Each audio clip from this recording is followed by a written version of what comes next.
Hey folks, welcome back to the Wikipedia world, and I am Abhinay Gupta.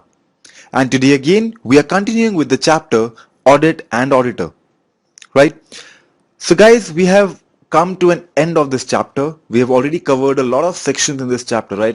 That is relating to the audit and the auditor, right? But today, the sections that we are taking up are some new sections, right, that are applicable after the 1st of April.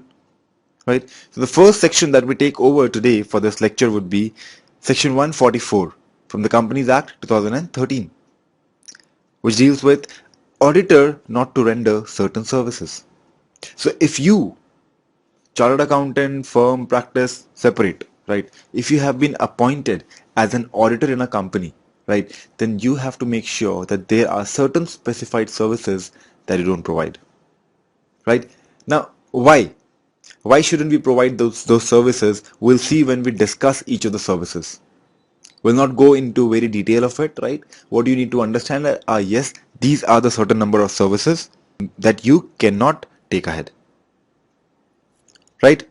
The first thing that you need to understand, right, about the prohibited service, that if there are certain service prohibited, right, then see, for example, what happens is when an auditor gets appointed, in most of the cases it is appointed by the members in the general meeting, right? There are specific cases when the CAG and the directors, they also appoint the auditor. So whatever be the case, once the auditor is appointed, what do you think? Are the members directing the auditor or the directors? Yes, there's one more name, the Audit Committee, right? So when an auditor is appointed under the Act, right, he should provide for the company only such services which has been agreed upon amongst the auditor and the board of directors or the audit committee wherever it is applicable, right? So if the company has an audit committee, it will. Otherwise, the board of directors, they will sit and decide what are the kinds of functions or what is it that the board of directors require from the auditor, right? So these are certain services. We need you to perform this, this, and this, and give your comments and your observations on so and so as well. So it has to be decided in the beginning, right? That this is the only limitation. Now suppose there are cases of joint audits and other things also, right? So over there also there has to be a distinction who is doing what and not. Everything has to be communicated. Everything has to be documented, right? So similarly over here also, whatever the auditor goes on to do, it has been discussed, it has been documented, and it has been decided upon, right? But there are such services which shall not include the services that the auditor is providing shall not include certain services, right? And that is what section 144 goes ahead to restrict. So what are those services if we understand? So the first service I would say is accounting and the bookkeeping service. The major thing that you understand an auditor cannot do. A chartered accountant, yes. A firm, yes. But an auditor, no. Right? So understand, being an auditor is a capacity that you get. So as an individual or as a chartered accountant capacity, you can go ahead with providing such services. But once you have been appointed as an auditor, right, there are certain services which have been prohibited for you. Right? So accounting and bookkeeping. Why? Because suppose I am responsible for all the accounting and all the bookkeeping of XYZ Limited. I have done everything. Right? Now they appoint me as auditor. What do you think am I gonna check? That's my account, right? I know what have I done over there. Right? I know everything out of it. But what we need to understand is what is my role over there. What am I supposed to do? Nothing. It's my account. So there is a conflict of interest. How can I say I have done a mistake? I cannot say that. And I will not do that mistake. And if it is done, I will not highlight it. Right? So checker and maker has to be different. So it's a very logical sense why an accounting or a bookkeeping service cannot be provided by an auditor. Right? The second, internal audit. I am the statutory audit, I am the internal audit, everything is being seen by me. It's a risk. Now, what do you think is the function of an internal auditor? So, internal auditor is with the company throughout the year. So, like, there are professionals who maintain the account. There are internal auditors who also see the checks and filters and the controls and whether everything is happening properly or not. They go ahead along with the directions given by the company. And a statutory auditor is an independent person coming to assess what has happened. Right? Auditing is a big term. It's an inspection that is doing. So if you are an internal auditor, throughout the year you are with them, you are working according to the company, how can now you be a statutory auditor again? It is very much close to the concept of keeping the book and the stuff, right? So you cannot be in both these capacity at the same time, right? Then if we talk about design and implementation of any financial information system, FIS, right? So what is an information system? Information system, that is IT, right? So you have prepared a financial information system. You design it as to how will the financial information go to the top management, right? How is it going to be implemented? So you are checking the controls, you are building up the tool, you are building up the design and everything, and then you come for checking it. So no white box, black box approach. You check the entire thing. You know what you have performed. What are you going to check over there? You cannot, right? So it's again the similar reason why we cannot take ahead the service. Actuarial service. Statutory dues, right? Gratuity, PF, all these things, who calculate them? It is calculated by an actuary, right? So a CA relies upon a certificate given by the actuary. See, you cannot go ahead by saying that, okay, this are the gratuity. I have assessed this should be the gratuity, this is paid and that is okay. No, you cannot decide that. Let somebody decide what is the gratuity. You have to check the compliance. Okay? Investment advisory services. Do you think you are going to advise the company what to invest, what not to? You cannot do that. You are a statutory auditor. You need to check. You need to inspect. Right? Inspection, investigation is what you are supposed to do with the financials of the company. You cannot go ahead and decide, okay, let's do this. Put your investments over here, block your investments over here. Let's do this. Let's take up this loan. Let's take up. You cannot do that because that is what you are checking, whether the company is performing it right or wrong. Right? Investment banking services, you cannot provide it to them. How will you check? How will you reconcile the bank? Cash flows and the banks, cash and bank, right? These loans, for loans, FDs, all these things. These are some major concerns for an audit.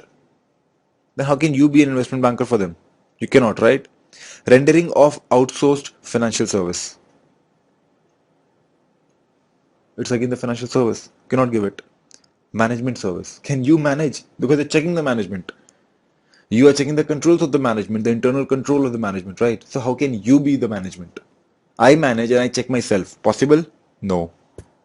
Right? And finally they say it's any other kind of service as may be prescribed. That means leaving an open-ended space for anything to peep in. Right? So we'll provide the services approved by the BOD and the audit committee only, but these cannot even be approved by them. These are prohibited. Right? They shall not provide any specifically prohibited service discussed. Next is, will discontinue existing non-audit services. Now there is a transition period, understand? So as you know that this section was not earlier applicable, but now there is a new section coming up in the Companies Act 2013. So there has to be a transition period. Today I launch it and today I close everything, not possible, right? Who will manage it? Right? So once this comes into place, right, then the company and the auditor, they are required to comply with the provision of the section 144, right, about not rendering certain services before the closure of the first financial year after the date of such commencement. So when was it commenced? 1st April 2014. So when we talk about before the closure of the financial year after the date of commencement, commenced on 1/4/2014, you should stop rendering certain services by 31st March 2015. These days have already passed, right? So we are not supposed to get too much in detail about it because it is already done. So transition stuff is completed. It will not happen again because now you cannot render those services. If you are rendering, you are at fault, right? You'll be penalized, right? Now, what do you mean by directly, indirectly? See, now when we talk about directly, indirectly, there are two situations. If you're an individual, via whom can you get the services done indirectly? And if you're a firm, then via whom can you get these services done indirectly are two separate things. Right? So let us see. So in the case of an individual, right? So in the case of auditor being an individual, either himself or through his relative or any other person who is connected or associated with such individual, or through any other entity whatsoever in which such individual has significant influence or control, or whose name or trademark or brand is used by such individual. So I have jotted down the points over here. Either he himself cannot do it, cannot ask his relative to do it, any associated person cannot do it, person who is associated or connected to this individual, right? Other entities cannot, right? When we talk about other entities, then nobody. If you are managing any other entity, cannot, right? Which entity specifically? If I say managing means you have significant control, that is when you manage, right? If you have significant influence or significant control, you cannot. And if you're sharing the same brand or trade name like KPMG, BSR Associates, BSR Ampersand Company, whatever inside, right? You have different firms. So you cannot again. So in the individual capacity, they have related you to these things.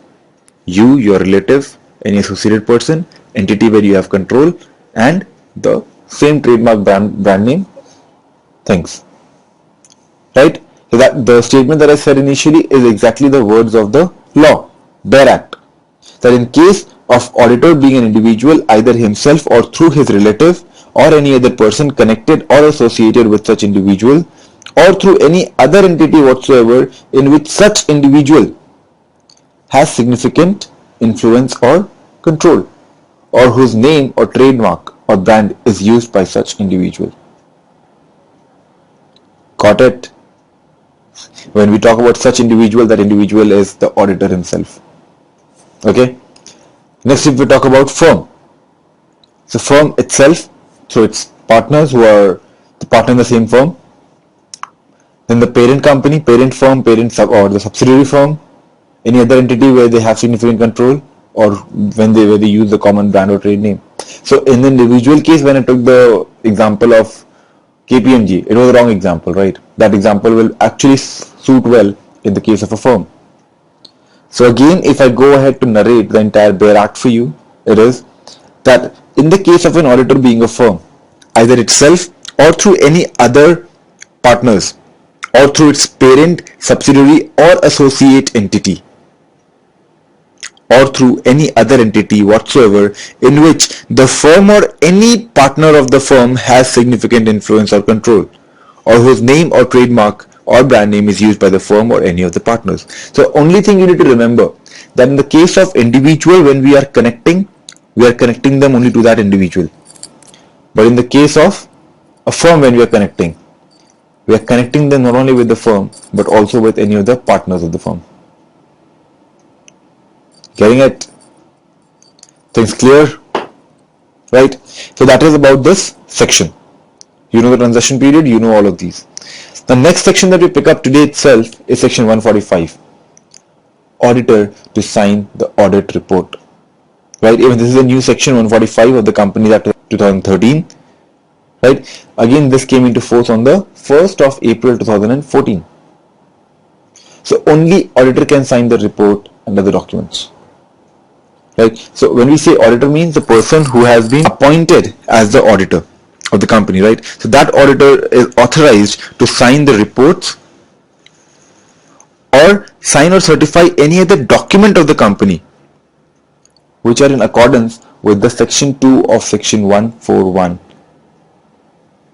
where we also include the LLP. Right? So where the LLP comes into place, no body corporate is allowed, if you remember. If LLP comes into place, in that LLP, only the chartered accountants who are partners are allowed to sign. Right? So auditors who are appointed, they'll sign not only audit report but also such document which are accompanied over there. All of it will only be signed by the auditor. Right? So qualification to be read in the general meeting and will be open to inspection thereof by the members. So whatever is the qualification means it's not the qualification of the auditor, whether it's a chartered accountant, whether it is whether it's that. No. Qualification is the qualification that you have made to the audit report, right? So there are certain qualifications that you make to the audit report. So those qualifications will be read out in the general meeting. that these are the qualifications, these are the observations on certain matters, these are the comments on certain specific assertions, right, on the financial transaction or any financial matter, right, but only those which are major, which have an adverse effect on the functioning of a company, right, it will be read out in the general meeting. Got the point? Because what happens, what is the purpose of your audit report? Just to scrutinize and analyze the financial statement and to make sure that things are working properly. If it is not, you pass a qualification that okay, this thing has this issue. Specific. Rest things apart from these are okay. So all your qualifications, all your observations and all your comments, that means the auditor's comments, right, will have to be there in the report. Next section. Auditor to attend general meeting. Yes, section 146 of the Companies Act 2013. Again, this is a new section which got applicable on the 1st of April 2014. Right, which provides that the auditor should attend the general meeting. Right, when we say the auditor has right to receive notice of general meeting, so any notice or any other document which is relating to the general meeting, right, it shall be forwarded to the auditor of the company. It is not that okay, with the notice all those things which are going, we also give a notice to the auditor, please come and attend. No. What you have to make sure that any document which is relating to the general meeting or any document which is attached to the notice or the entire notice will also be sent separately to the auditor, that these are the things which are to be discussed. This is the notice I have given. These are the documents relevant that will be there in the general meeting, that will be presented, that will be looked upon. So please have a look, get an understanding and be prepared to talk. Right? It's the duty of auditor to attend general meeting. Yes, it is. Right? So the auditor shall come and attend the general meeting always. But if there is a situation where the auditor is not able to come, right, himself, then he will authorize a representative who will come and sit and attend the general meeting and also take ahead the various procedures and the various parts that the auditor was supposed to play. But otherwise, there can be situations where the company has exempted the auditor from attending the general meeting. Okay, otherwise, if the company did not exempt the auditor has to be present either individually or through a representative. The last thing, right of auditor to be heard at general meeting. Right? So the auditor has the right to be heard at the meeting or any part of the business which concerns him as an auditor. Right? So anything which is out of his purview, which is out of his bandwidth, he's not supposed to interfere. But anything that relates or that connects to that auditor, that refers to the auditor, right, that is concerned to the auditor has a right to be heard in front of all the members in the general meeting. Got the point? So now we have just two more sections left, section 147 and 148, very small sections, right, but still we'll pick them up in the next lecture. When I say very small, doesn't mean so small. Right, 148 is going to be stretched a little bit. So we'll see, most probably we'll wind it up, the entire lecture in the next, entire class, chapter in the next lecture. Otherwise, if needed, maybe I extend the lecture or we have another small lecture, the third one. Right? So see you guys back in the next lecture. Until then, this is Abhinay Gupta signing off. Thank you and bye-bye. Take care.